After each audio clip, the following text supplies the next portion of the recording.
But before we get carried away with enthusiasm for these miracles of technology, perhaps we should consider a more objective view.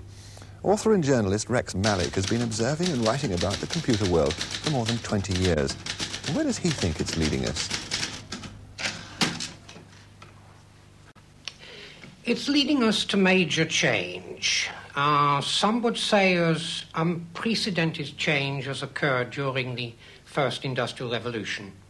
Now, if you're going to understand the nature of that change, you'd better understand something of the nature of the technology which fuels it. In this program, they've shown you the Cray 1, the Weather Center computer, a supercomputer.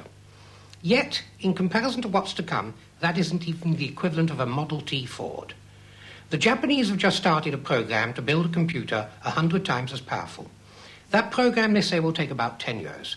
Okay, so it slips, say 20.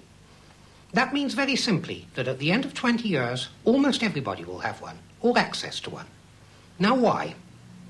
Well, because it's going to be made out of microelectronics. And it's in the nature of microelectronics that 90% of your costs come up front, i.e. it costs you 90% of the total to build the first one. Thereafter, you can shell them out like peas. So everybody has one.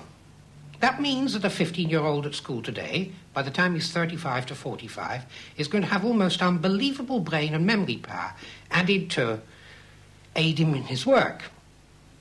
And there's another question, what people are going to use it for. Well, in fact, you're going to find that most of the time that computer's going to sit there idle. It's going to be parked just like the cars parked at the curb.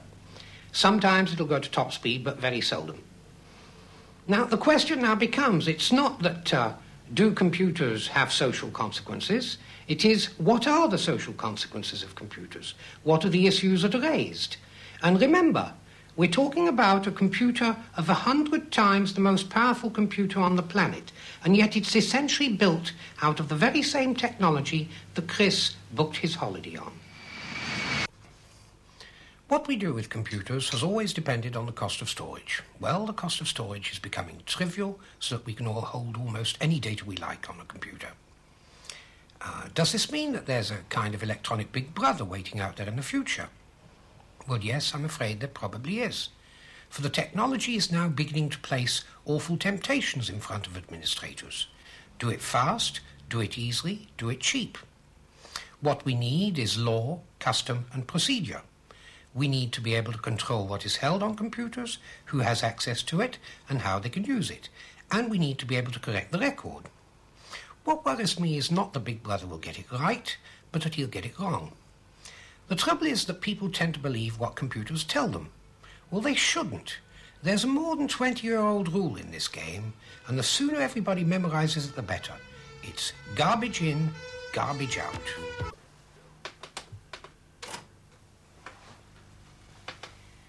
What you've just seen tempts me to say, welcome to the electronic global village.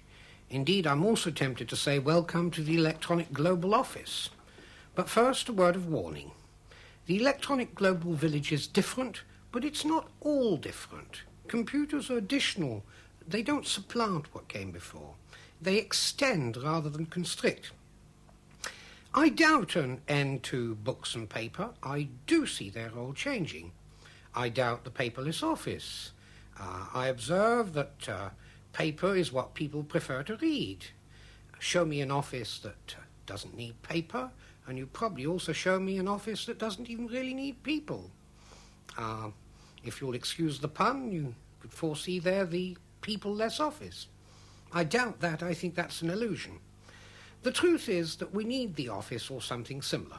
We need somewhere to fight, to argue, to discuss, to compete. That's the nature of the beast, and that's what offices are for. All that electronics do is extend the scope of the action. So you have problems with the office next door? Well, just wait. I can see you having similar problems in the 80s, but with offices in Tokyo, San Francisco, London, Melbourne. As I say, welcome to the electronic village.